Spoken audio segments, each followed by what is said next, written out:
আনিয়া ভূপতি মাতিয় পাৱক ঘৰাতে দিয়া ন কাম সংসাৰ সাগৰে কৰিও মুখে মুখে ৰাম ৰাম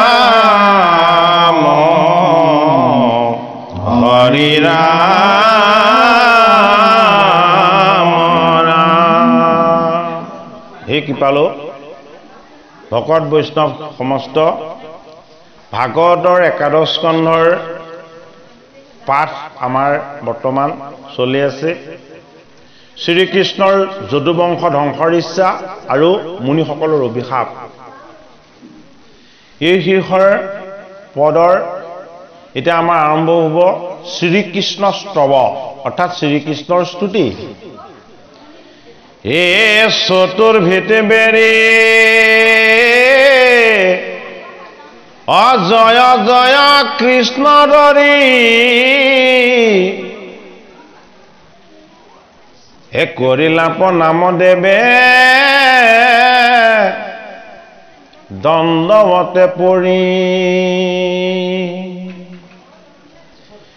হে নম্ৰ ভাৱে কৰি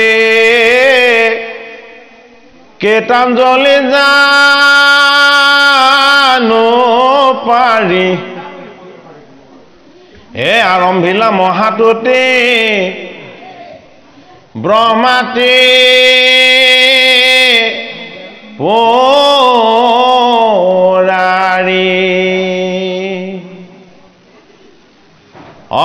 নমো নমো হৰিপদ পংকজ যুগল যাক জ্ঞানী গণে চিন্তে হৃদয় কমল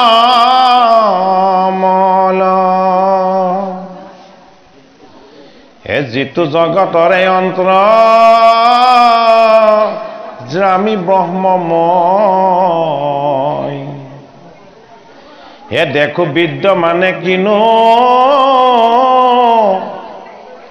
ভয় ভাগ্যুন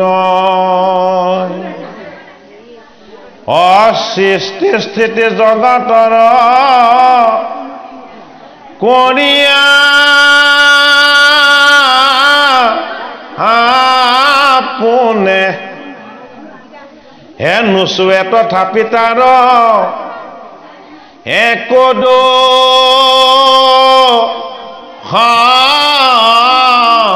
গুণে এতেকে জগতে চিন্তে তোমাৰ চৰণ হে প্ৰণাম পৰম মহেশ্বৰ নাৰায়ণ তপ জপ তীৰ্থে হেন নকৰে পবিত্ৰ অজেন সোধে হোৱে শুনি তোমাৰ চৰিত্ৰ এ যশ বিস্তাৰিলা এতে কেশে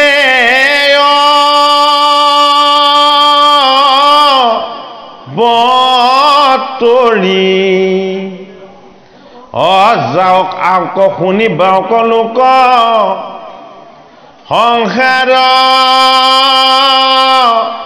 কতৰি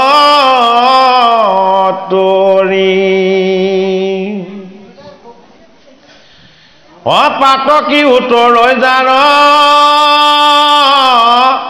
যশক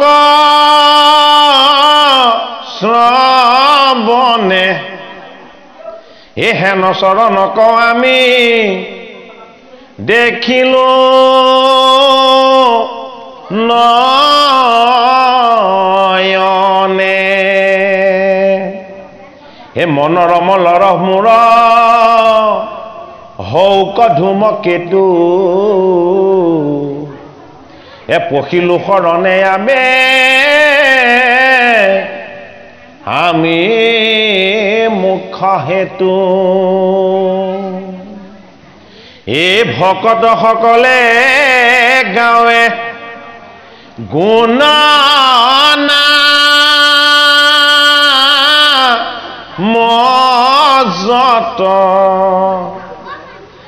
তাৰা মালা গাঁঠি তুমি পিন্ধাহ্ৰী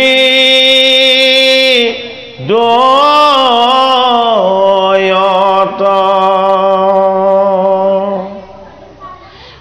পূজা নমস্কাৰ ধ্যান সমস্ততে কৰি যশ কীৰ্তনতে মাত্ৰ তুষ্ট হন্ত হৰি ভকতৰ বাসী মালা হৃদয়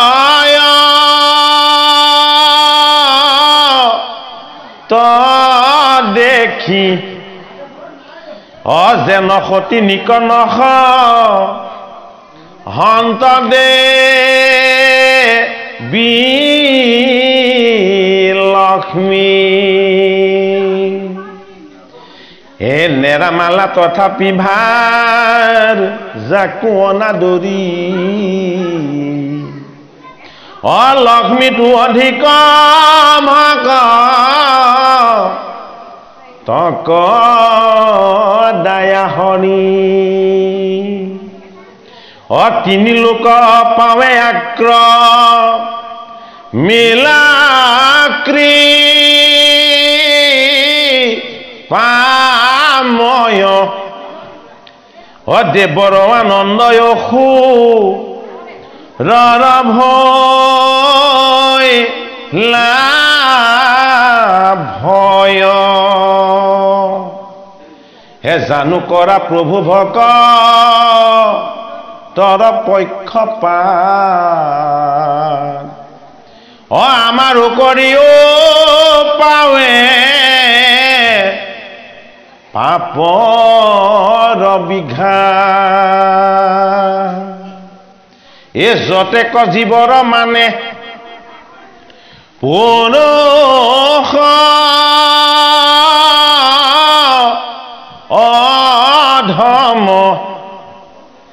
সবাৰো ঈশ্বৰ তুমি পুৰুষ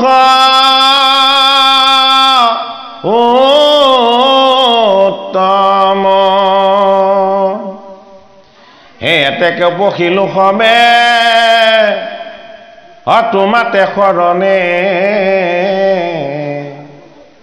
অগতিৰ গতি প্ৰভু কৰি ওচৰণে তোমাৰে সে কিংকৰ তে কজি আমি জগতকে প্ৰৱৰ্তাবা তুমি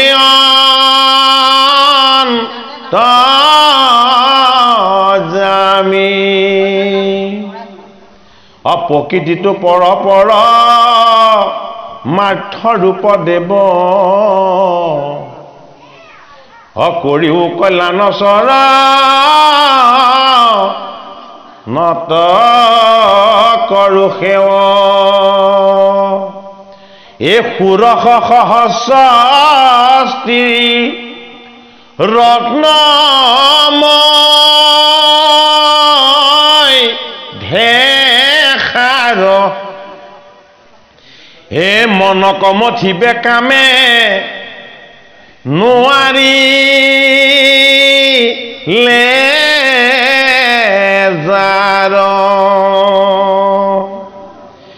হেন আত্মা ৰাম পূৰ্ণ কাম মহেশ্বৰ হৰিও সংসাৰ তাপ বাপ নিৰন্তৰ আন সবে মিছা তুমি সত্য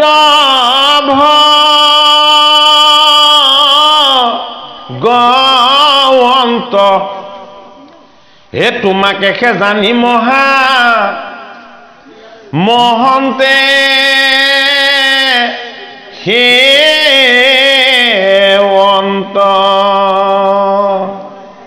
এ তুজুপদু দক গঙ্গা অজলে কৰি স্নান তুজু কথা অমৃতক ৰন্ত কৰ্ণে পান ও ত্ৰাহি ত্ৰাহি জগন্নাথ আমি ভয় লোভিত অসাধিলা শংকৰে কিংক ৰজ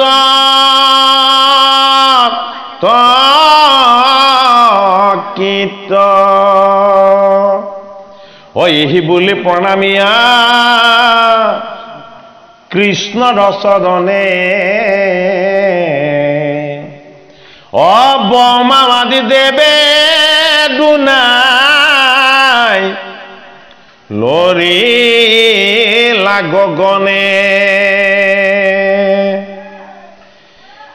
আকাশত থাকি ব্ৰহ্মা প্ৰণামী দুনাই অভিনৱন্ত কাৰ্য কৃষ্ণ চৰণ কসাই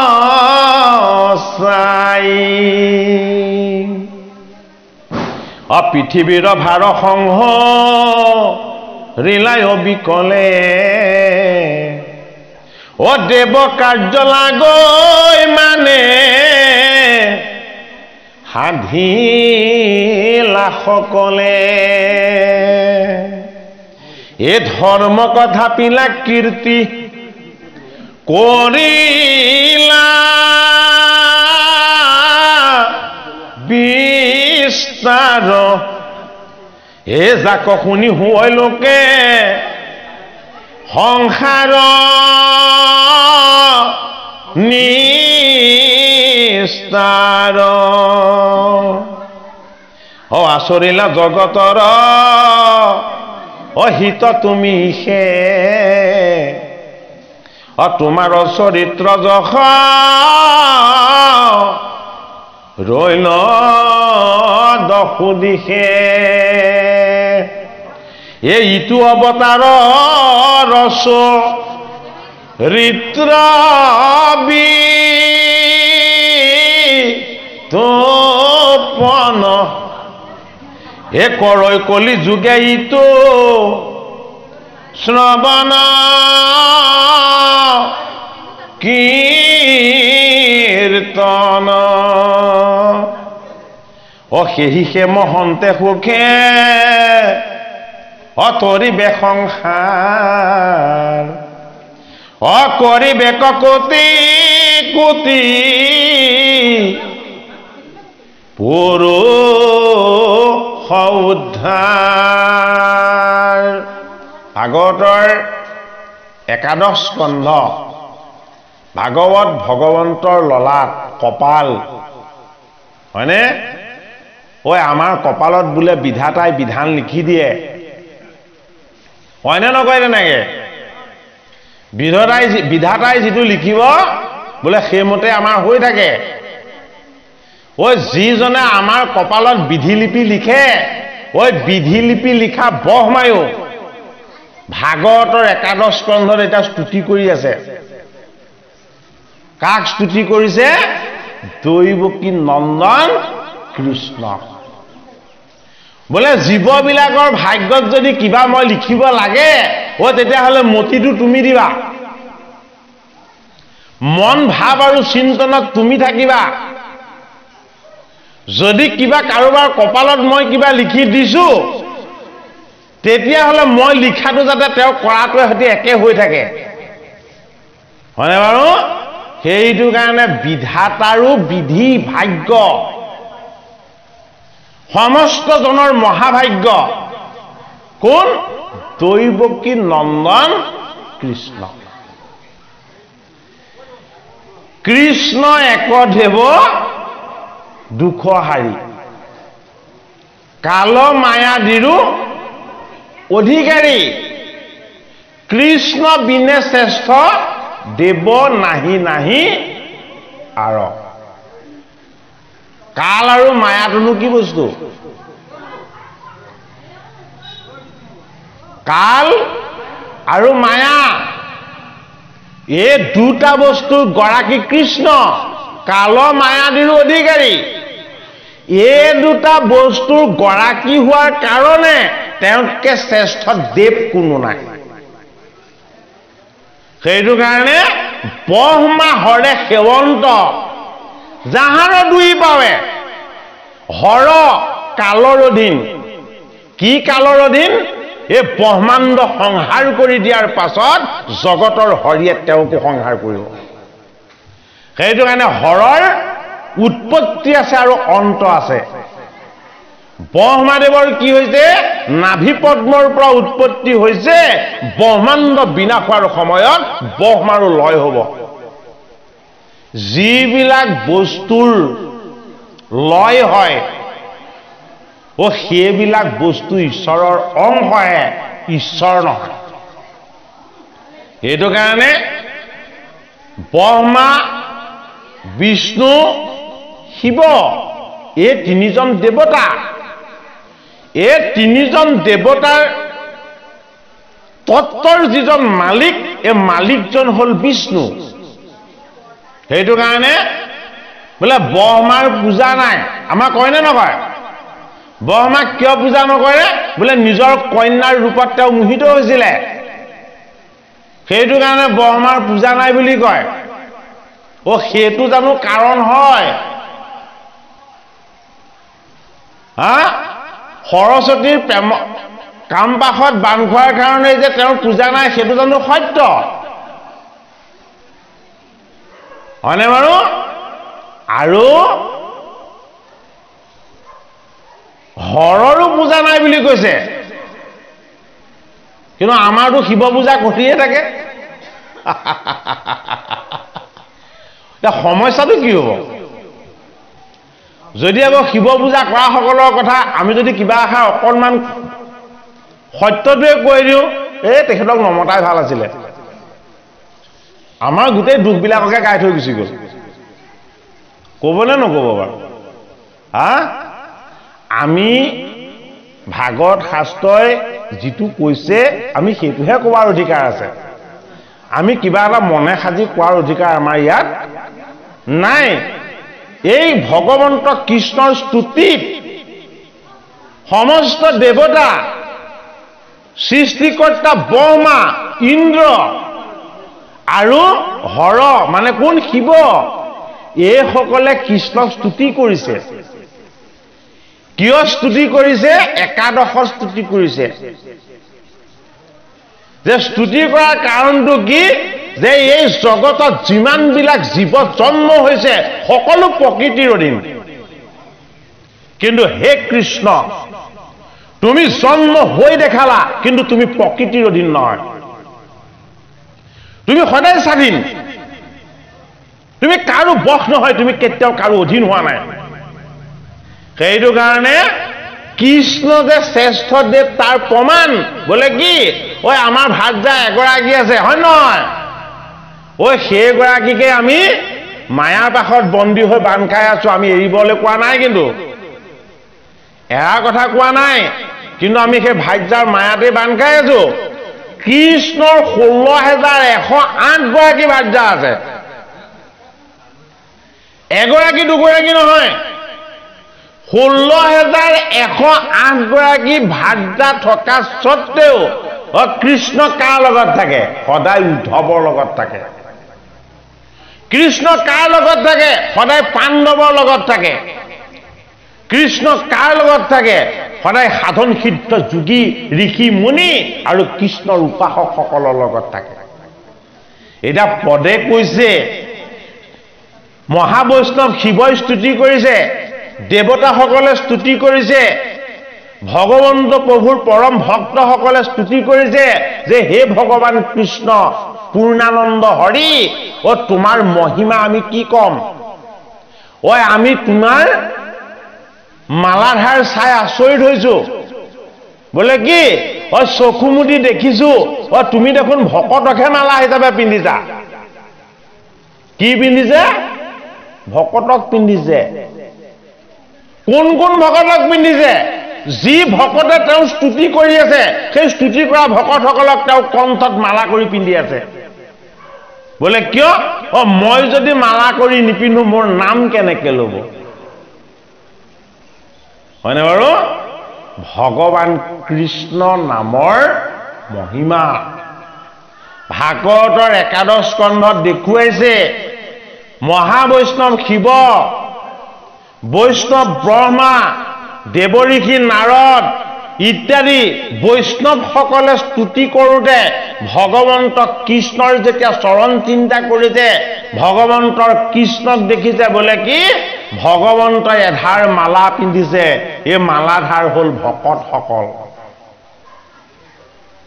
কম আনন্দৰ কথা নে বাৰু এই ভকতৰ ভকতিৰ মালাহে তেওঁ পৰিধান কৰে অভগতৰ বস্তু তেওঁ কেতিয়াও গ্ৰহণ নকৰে সেইটো কাৰণে কৃষ্ণত ভকতি হ'ল ভাগৱত শাস্ত্ৰই দিয়া আটাইতকৈ শুদ্ধ সিদ্ধান্ত কৃষ্ণৰ ব্যতিৰেকে আচলতে আমাৰ কোনো দেৱতাত ভকতি হ'ব নেলাগে পদৰ যোগেদি আমাক কৈছে যে তপ জপ তীৰ্থই অকণমান হয়তো পবিত্ৰ কৰিব পাৰে কিন্তু বাহিৰ আৰু ভিতৰ দুইটা পবিত্ৰ তুমি কৰি দিয়া কেনেকৈ পবিত্ৰ কৰি দিয়া তুমি যে কৃষ্ণ ৰূপেৰে ৰাম ৰূপেৰে বামন ৰূপেৰে মৎস্য কুৰ্ম নৰসিংহ বৰাহ ৰূপেৰে এই যে তুমি অৱতাৰবিলাক ল'লা তাৰ ভিতৰতে তুমি কৃষ্ণ অৱতাৰত যিখিনি কৰি দেখুৱালা এই কৃষ্ণ অৱতাৰত কৰি দেখুওৱা তোমাৰ সেই কৰ্মৰাজিৰ যদি কেনেবাকে গুণ কীৰ্তন হয় এয়া কি হৈ যায় এয়া তপ জপ তীৰ্থ ব্ৰত এই সকলোবিলাকতকৈ ওপৰত হৈ যায়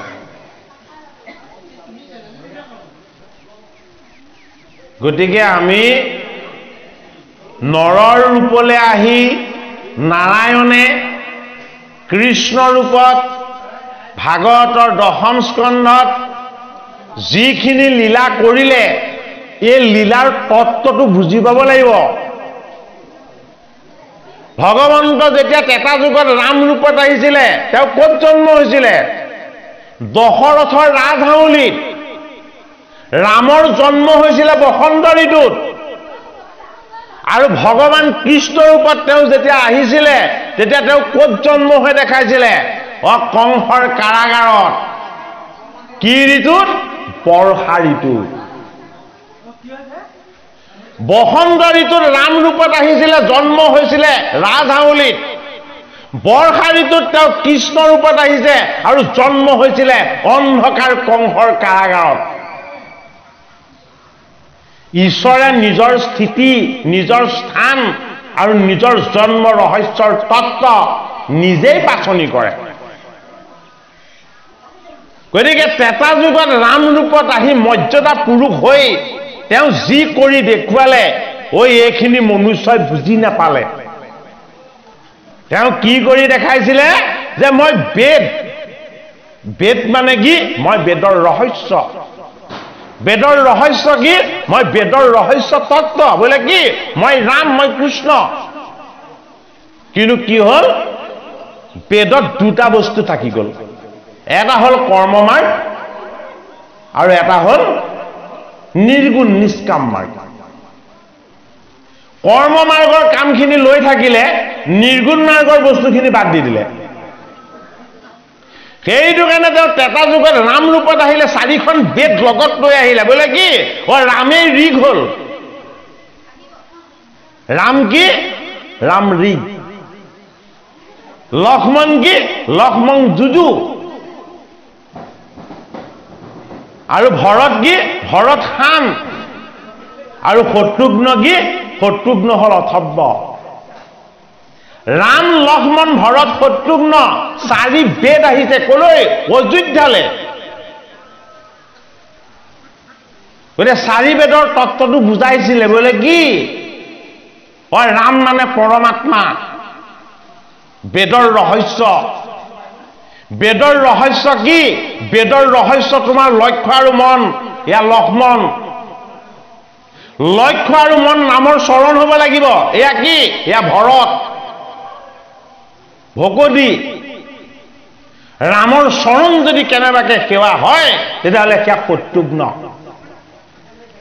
ৰাম, লক্ষ্মণ, ভৰত, শত্ৰুঘ্ন। ৰাম আমাৰ আত্মা, আত্মাৰ লক্ষ্য বোলে কি? পৰমাত্মাৰ সেৱা যি কৰে সেয়া লক্ষ্মণ। সদায় ৰামৰ সেৱক হৈ থাকিলে হয়নে? ৰামৰ সেৱাই হ'ল ঈশ্বৰ প্ৰাপ্তিৰ ব্যৱস্থা। কোনে জানে? ভৰতে জানে। সেইটো কাৰণে ভৰতক যদিও ৰাজ্যৰ দায়িত্ব দিয়া হ'ল, ৰামৰ পাদুকাযোৰ আনিলে। বোলে কি? ৰামৰ চৰণ সেৱা ঈশ্বৰ সেৱা। ৰামৰ চৰণ কায়িকভাৱে চুবলৈ পাব নালাগে। বোলে কি? ৰামৰ চৰণ মনেৰে, ভাৱেৰে, চিন্তনেৰে আৰু উপাসনাৰে স্পৰ্শ কৰিবলৈ পালেই হ'ল। এয়া হ'ল ভৰতৰ ভকতি। এইটো কাৰণে অযোধ্যাৰ ৰাজা ৰাম, কিন্তু বনবাসত থাকোঁতে ৰাজদায়িত্ব কাক দিলে? ভৰতক দিলে। ইমান জটিল তত্ত্বৰে ৰামৰূপত ঈশ্বৰ তত্ত্বৰ কথাবিলাক তেওঁ লীলা কৰি দেখুৱাই দিলে যে এইখিনি বুজিবলৈ কাৰো শক্তি সামৰ্থ্য নহ'ল। সেইটো কাৰণে দাপৰ যুগত জগতৰ হৰিয়ে নিজৰ ভকতক দিয়া বাক্য ৰক্ষা কৰি এইবাৰ ভগৱান কৃষ্ণ আহিলে কলৈ? ৰাজহাউলিলে নহয়, বসন্ত ঋতুত নহয়, আনন্দ ঋতুত নহয়। এইবাৰ দৈৱকীৰ নন্দন হৈ, বসুদেৱৰ তনয় হৈ এইবাৰ তেওঁ কৃষ্ণ ৰূপত আহিলে। কি ঋতুত? বৰ্ষা ঋতু। বাৰিষা। বাৰিষাটো কি? দুখময়। বাৰিষা যান্তনাময়। বাৰিষা মেঘৰ গৰ্জন আছে, বাৰিষাত ধুমুহা আৰু বৰষুণ আছে, বাৰিষাত শিলাবৃষ্টি আছে। সেইটো কাৰণে যিদিনাখন কৃষ্ণৰ জন্ম হ'ল, সেইদিনাখন শিলাবৃষ্টি হ'ল। আমাক শাস্ত্ৰই কৈছেনে নাই? কৃষ্ণৰ জন্মৰ দিনাখন শিলাবৃষ্টি হৈছে বুলি আছে নাই লিখা? গোটেই আকাশখন কঁপাইছে বুলি আছেনে নাই লিখা? আছে, হয়নে নহয়? গতিকে কৃষ্ণৰ জন্ম কোনো ঋতুত নহয়, কৃষ্ণৰ জন্ম কোনো কালত নহয়। কৃষ্ণ কালাতীত, কৃষ্ণ সময়ৰ অতীত। এই ভাৱ চিন্তন আৰু মননৰ এই যিমানবিলাক পাৰ্থিৱ সীমা আছে, এই সীমাবিলাকক অতিক্ৰম কৰি অপাৰ্থিৱ ঈশ্বৰ তত্ত্বক স্পৰ্শ কৰি দিব পৰাৰ যি ৰহস্যময় জ্ঞান, এই জ্ঞানৰ নাম হ'ল বৰ্ষাৰ গভীৰ বৰষুণ। সেই প্ৰতীক। এই কৃষ্ণ বস্তুৰ জন্ম ক'ত হ'ল? মুকলি ঠাইত নহ'ল, উন্মুক্ত ঠাইত নহ'ল। হাতখন জপনা, তিনিজন ৰখীয়া, অন্ধকাৰ পোতাশাল, তাত কৃষ্ণ বস্তুৰ জন্ম হৈছে। পিতৃ বসুদেৱৰ হাতত শিকলি লগাই থৈছে, ভৰিত শিকলি লগাই থৈছে। মাতৃৰ হাত আৰু ভৰিত কি লগাই থোৱা আছে? শিকলি লগাই থোৱা আছে। চৈতন্য ঈশ্বৰ কৃষ্ণই গোটেই জগতক উদ্ধাৰ কৰে। জগতৰ যিমান বন্ধন আছে গোটেইখিনিকে মুক্ত কৰে। সেই মুক্ত কৰি দিবলৈ অহা ঈশ্বৰজনে পিতৃ আৰু মাতৃৰ হাত আৰু ভৰিত কিয় শিকলি লগাই ললে? এয়া আমাৰ প্ৰশ্ন, হয়নে?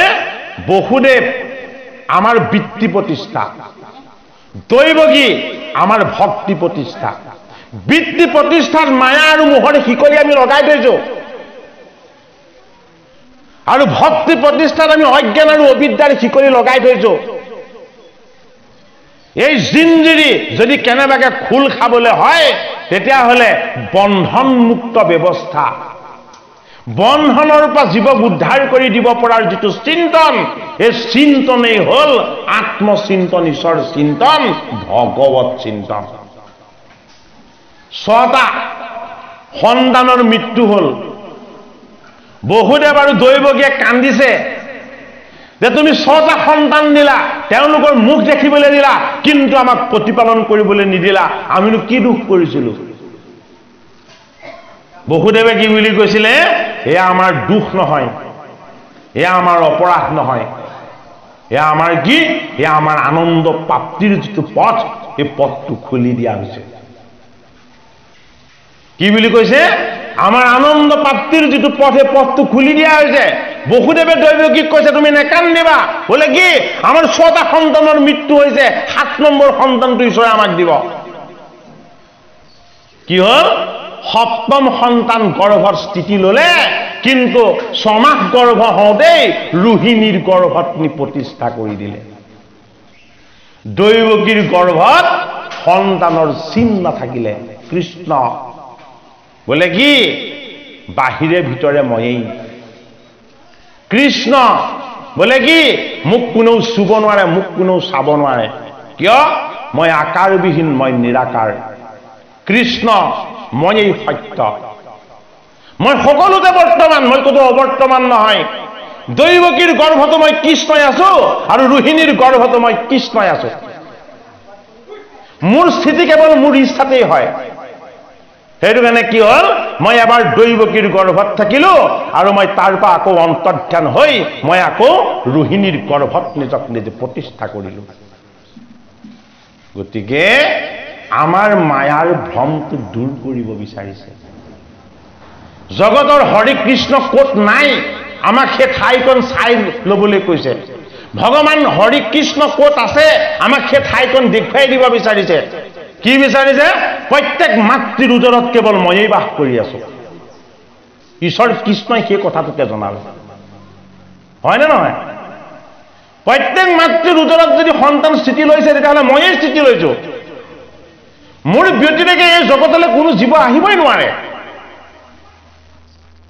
এই জ্ঞান যদি আমাৰ নহয়, মায়া আৰু মোহ, এই শিকলিৰ অজ্ঞান অবিদ্যাৰ বন্ধন আমাৰ লগত সদায় থাকিব। সেইটো কাৰণে কি হ'ল? 6টা সন্তানৰ মৃত্যু হ'ল। কি বুজালে? কিয়নো দৈৱকীৰ 6টা সন্তানক মৃত্যু দিব লগা হ'ল? বসুদেৱ আৰু দৈৱকীক ভগৱান কৃষ্ণই আচল সত্যটো উপলব্ধি কৰাই লৈছে। কি? জাতৈস্ৰহে ধ্ৰুৱ মিত্ৰ ধ্ৰুৱং জন্ম মিতস্য তস্মাৎ পৰিহাৰাৰ্থে নতুং সুচি তামোহাসি। জাতৈস্ৰহে ধ্ৰুৱ মৃত্য ধ্ৰুৱং জন্ম মিতস্য তস্মাৎ পৰিহাৰাৰ্থে নতুং সুচি তামোহাসি। হে দৈৱকী, 6টা সন্তান নিম আৰু মৃত্যুৰ দূত কৰি মই কংসক পঠাম। বোলে কিয়? এই কংসই মোৰ সন্তান কেইটাক ওই শিলত এচাৰি এচাৰি তোমাৰ সন্মুখত মাৰিব। বোলে কিয়? মই কংস কাল নেমি আছিলো।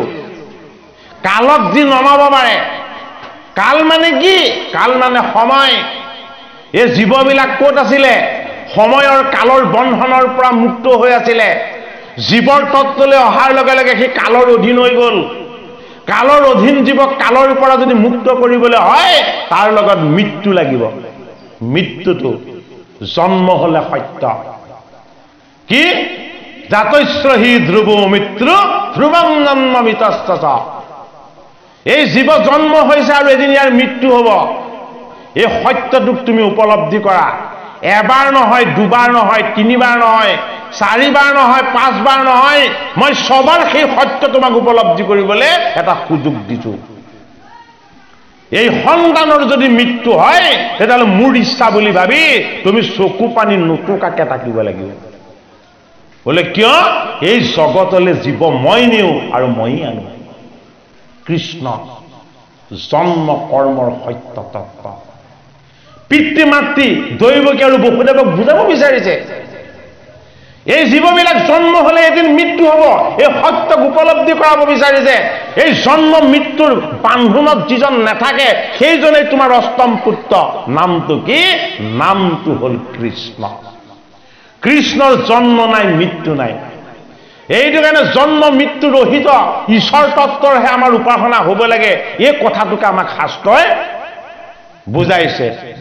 অজো অপিশনৱদ্বয় আত্মা ভূতানামীশ্বৰো অপিশনা প্ৰকৃতিম সাম অধিষ্ঠায় সম্ভমামি আত্ময়া। অজু অপি, অজু মানে কি? জন্ম মৃত্যু নাই। অপি মানে কিন্তু। জন্ম মৃত্যু নাই, কিন্তু এটা আছে, বোলে কি?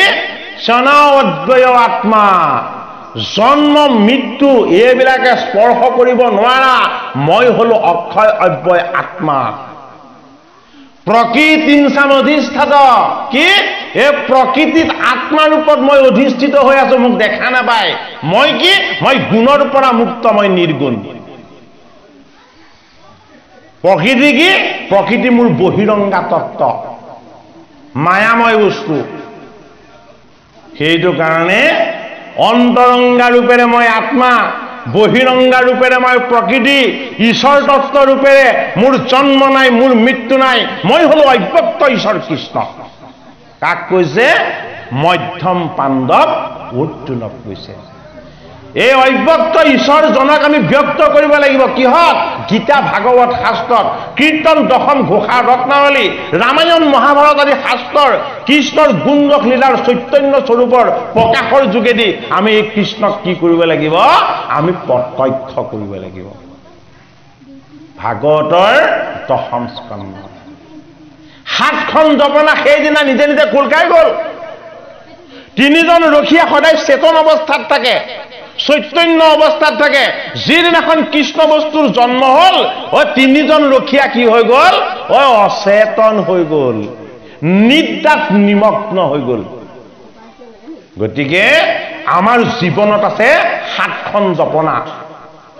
আমাৰ জীৱন কাৰাগাৰত আছে 3জন ৰখীয়া।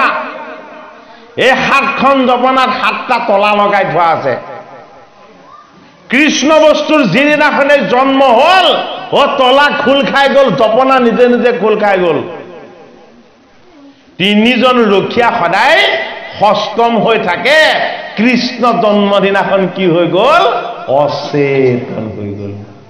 সেইটো কাৰণে আমাৰ হাত আৰু ভৰিত মায়া আৰু মোহৰ শিকলি আমি নিজে লগাই থৈছো। এই ৰজগুণ আৰু তমগুণৰ অজ্ঞান আৰু অবিদ্যাৰ শিকলিবিলাক আমি যদি খুলিবলৈ হয়, তেতিয়াহ'লে আমাৰ আত্মদৰ্শন হ'ব লাগিব।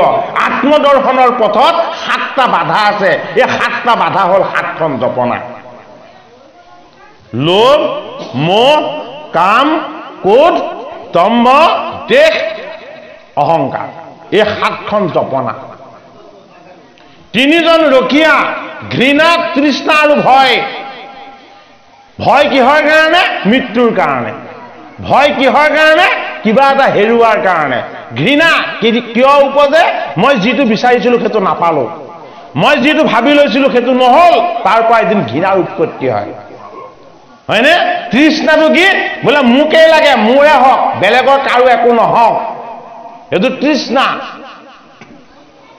এই জীৱন কাৰাগাৰৰ ঘড়ীত এই 3জন ৰখীয়াক আমি বহুৱাই থৈছো। এই 3জন ৰখীয়াক যদি আমি অচেতন কৰি দিব নোৱাৰো, তেতিয়াহ'লে কৃষ্ণ বস্তুৰ জন্ম আমাৰ হৃদয় কাৰাগাৰত কেতিয়াও নহ'ব। সেইটো কাৰণে কৃষ্ণৰ জন্ম কৰ্মৰ তত্ত্বটোক কি বুলি কৈছে? অমৃত বুলি কৈছে। বাহিৰত কৃষ্ণৰ জন্ম হলে নহ'ব। ভাৱ ভক্তি চিন্তন আৰু উপাসনাৰ আমাৰ হৃদয় মন্দিৰত ভগৱত প্ৰভু কৃষ্ণ প্ৰভুৰ জন্ম হ'ব লাগিব। কেনেকে জন্ম হ'ব লাগিব? ক্ৰোধ অক্ৰোধ হ'ব লাগিব, লোভ সংযম হ'ব লাগিব, আনৰ প্ৰতি বিদ্বেষ দূৰ হ'ব লাগিব, মনৰ অহংকাৰ বিনম্ৰ কোমল আৰু নম্ৰ হ'ব লাগিব। এইটো কাৰণে ভাগৱত শাস্ত্ৰত ভগৱন্ত কৃষ্ণই দশম স্কন্ধত জন্ম লৈ জন্ম কৰ্ম ক্ৰিয়াবিলাক তেওঁ কৰি দেখালে। কিয় কৰি দেখাই? যে মই যদি এইবাৰ এইখিনি কৰি দেখাও, মোৰ একান্ত ভকতে এই তত্ত্ব কথা বুজি পাব। এই তত্ত্ব কথা যেতিয়ালৈকে বুজি নাপাব তেতিয়ালৈকে মোৰ চৈতন্য স্বৰূপ মোৰ ভকতৰ উপলব্ধি নহব। সেইটো কাৰণে যিদিনাখন কৃষ্ণ বস্তুৰ জন্ম হ'ল ক'ত দেখিছিলে? শংখ চক্ৰ গদা পদ্ম ঢাকা নাৰায়ণ বুলি স্তুতি কৰিছে বসুদেৱে, আৰু দৈৱকীয়ে স্তুতি কৰিছে। ক'ত দেখিছিলে কৃষ্ণ? আকাশত দেখিছিলে। কিয়? আকাশৰ কোনো সীমা নাই, ভগৱান কৃষ্ণৰ কোনো সীমা নাই। আকাশৰ কোনো আকাৰ নাই, ভগৱান কৃষ্ণৰ কোনো আকাৰ নাই। ভগৱান কৃষ্ণই কি ৰূপত দেখা দিছে? শংখ চক্ৰ গদা পদ্ম। শংখ গুৰু হৈ, চক্ৰ কাল হৈ। সেইটো কাৰণে কাল কি? কাল হ'ল দেৱ। এই গুৰু আৰু দেৱৰ তত্ত্বটো ক'ত আছে বান খাই? ভগৱন্তৰ নিৰ্গুণ তত্ত্বত আছে। এয়া হ'ল নাম বস্তু, হয়নে? এই তিনিটা বস্তুক যি আশ্ৰয় কৰি জীৱনৰ জড় বিকাৰৰ পৰা যি মুক্ত হ'ব বিচাৰে, এয়া হ'ল পদ্ম। বোলে কি? মোৰ শুদ্ধ বস্তু হ'ল ভকত। সেইটো কাৰণে ভগৱন্তই কণ্ঠত কিহৰ মালা পিন্ধিছে? ভকতৰ মালা পিন্ধিছে। গুৰু আত্মা ঈশ্বৰ, দেৱ দৈৱকী নন্দন কৃষ্ণ। এই গুৰু আৰু দেৱৰ তত্ত্ব ক'ত বান্ধ খাই আছে? ভগৱন্তৰ নিৰ্গুণ নাম বস্তুত বান্ধ খাই আছে। এই তিনিটা বস্তুকে সাৰ বুলি, জগতৰ হৰি দৈৱকী নন্দন বুলি যিজনে সদায় একান্ত চিত্তে উপাসনা কৰে, সেইজন বসুদেৱ, সেইজন দৈৱকী। সেইটো কাৰণে কি হৈ গ'ল? বসুদেৱে দেখিল অন্ত অদ্ভুত বালক। আকাশত দেখিছিলে চতুৰ্ভুজ ৰূপত, কংসই আহি তোমাক আকৌ মাৰিব।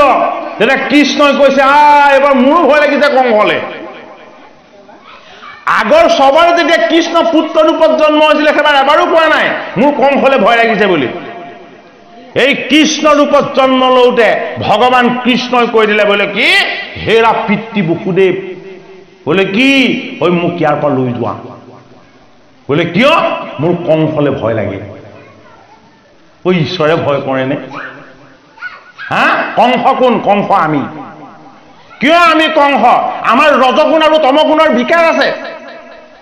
এই ৰজগুণ আৰু তমগুণৰ বিকাৰৰ বাবে ভকতৰ ভকতি নষ্ট হয়, একত্ৰৰ পৰা দূৰ হৈ সদায় একেলগে থকা ভকতৰ মাজত কি হয়? সংঘাত আৰম্ভ হৈ যায়। আপোনালোকে সেই সংঘাত এটা প্ৰত্যক্ষ কৰিছে। এয়া কিয়? এই সংঘাত কংসৰ গুণ।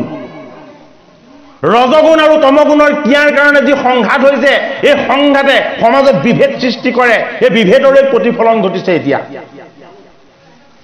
হয়নে বাৰু? এই ৰজগুণৰ বিকাৰ আৰু তমগুণৰ বিকাৰৰ পৰা আমাৰ গুৰু ধৰ্মত যদি আমি ভকত বৈষ্ণৱ মুক্ত হ'ব নোৱাৰো, তেতিয়াহ'লে আমাৰ মাজত একতা নাইকিয়া হ'ব। সেইটো কাৰণে কংস কি? কংস হ'ল আমাৰ মামা। কি মামা? দুষ্ট মামা। ভগৱন্ত কৃষ্ণৰ জন্ম হলে তেওঁ বধ কৰিবলৈ আহিব। কেনেকে? কংসৰ হাতত আছে কি? পাপৰ অস্ত্ৰ। সেইটো কাৰণে ৰজগুণ আৰু তমগুণটো আমাৰ কংস মামা। এই ৰজগুণত বিলাস থাকে, ভোগ থাকে, আনন্দ থাকে। তমগুণত ক্ৰোধ থাকে, জেদ থাকে, অহংকাৰ থাকে, ভেদ থাকে। এই বিকাৰযুক্ত বস্তুবিলাকৰ পৰা আমাৰ ভকতি নষ্ট হয়। এইটো কাৰণে কৃষ্ণই কৈছে, এই মামালে মোৰ ভয় লাগিছে। কালে? কংস মামালে। এ ৰজগুণতম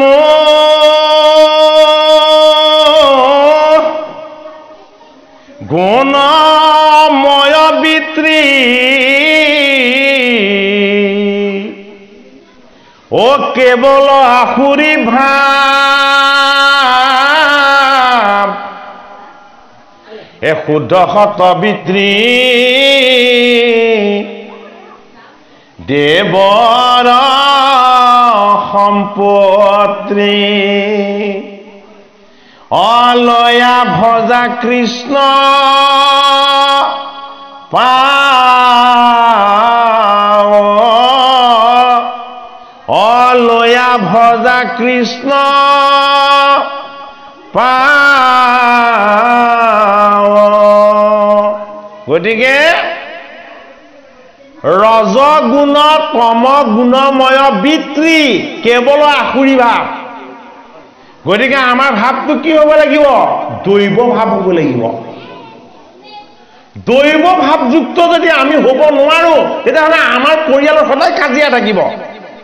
সেইটো কাৰণে একেখন ঘৰতে বিবাদ আৰম্ভ হৈছে নে নাই এতিয়া ঘৰটো একেখনে মানুহ আমি একেখিনি আমাৰ মাজত কিবা এটা বিবাদ হোৱাটো আমাৰ নিজৰেই সংযমহীনতাৰ কাৰণ হয়নে নহয়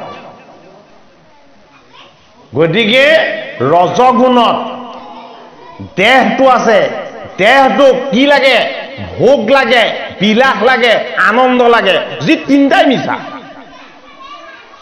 তমগুণত কি আছে তমগুণত ক্ৰোধ আছে জেদ আছে অহংকাৰ আছে ভেদ আছে ৰাগ আছে আৰু দেশ আছে এইবিলাকে কি কৰে এইবিলাকে সদায় আমাৰ অনিষ্ট কৰে সেইটো কাৰণে মাধৱ মহাপুৰুষে কি কৈছে ৰজগুণ তম গুণময় বৃত্তি কেৱল আসুৰী ভাৱ শুদ্ধ সত্ত্ববৃত্তি বোলে কি ভকতৰ সং লোৱা ভগৱানৰ নাম লোৱা এই ভকত বৈষ্ণৱে ভগৱত ৰূপ ঈশ্বৰ ৰূপ এইসকলৰ চৰণ সেৱা কৰিলে ঈশ্বৰ সেৱা হ'ব এই শুদ্ধ ভাৱটো লোৱা বোলে কি শুদ্ধ সত্ত্ববৃত্তি কাৰ বসুদেৱৰ দেৱৰ সম্পত্তি কাৰ দৈৱকীৰ